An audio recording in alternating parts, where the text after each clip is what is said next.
Shalom. యోహాను సువార్త 16వ అధ్యాయము 33వ వచనము. The gospel according to John chapter 16 verse 33. నా యందు మీకు సమాధానము కలుగునట్లు ఈ మాటలు మీతో చెప్పుచున్నాను.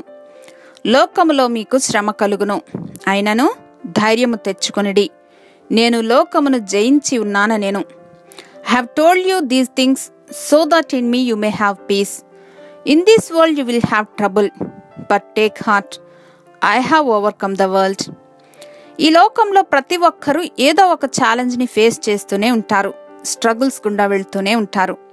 వర్క్ ప్లేసెస్లో కావచ్చు, హెల్త్ పరంగా కావచ్చు, కుటుంబంలో లేదా బాంధవ్యాల మధ్యలో ప్రాబ్లమ్స్ కావచ్చు. అన్నీ కాకుంటే అంతర్మథనం అంటే స్ట్రగుల్స్ విత్ ఇన్ us. ఏదేమైనా ఇవన్నీ దాటిపోయే ఆ క్షణం ఎప్పుడు వస్తుందా అని ప్రతి క్షణం ఎదురు చూస్తూ ఉంటాం. ఈ ఛాలెంజ్ని జయిస్తే ఇంకంతా బెటర్ అయిపోతుంది అనిపిస్తుంది. అయితే ఈనాటి వాగ్దానం ద్వారా దేవుడు మనలను ప్రోత్సాహపరుస్తున్న అంశం ఏమిటంటే, we don't have to wait.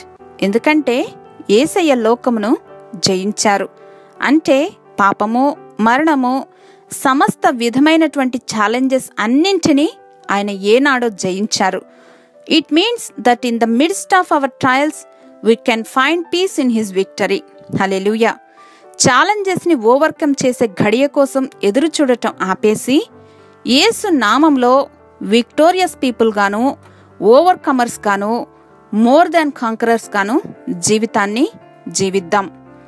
మహాఘనుడువైన మా ప్రియ పరలోకపు తండ్రి, సమస్తమును జయించిన యేసుక్రీస్తు వైపు మా గురి నిలిపి, లోకమును జయించిన విజయము మా విశ్వాసమేనన్న విశ్వాస ధీరులుగా జీవించే కృపను అనుగ్రహించమని యేసు నామంలో ప్రార్థించి పొందుకొని ఉన్నాం మా ప్రియ పరలోకపు తండ్రి. ఆమెన్.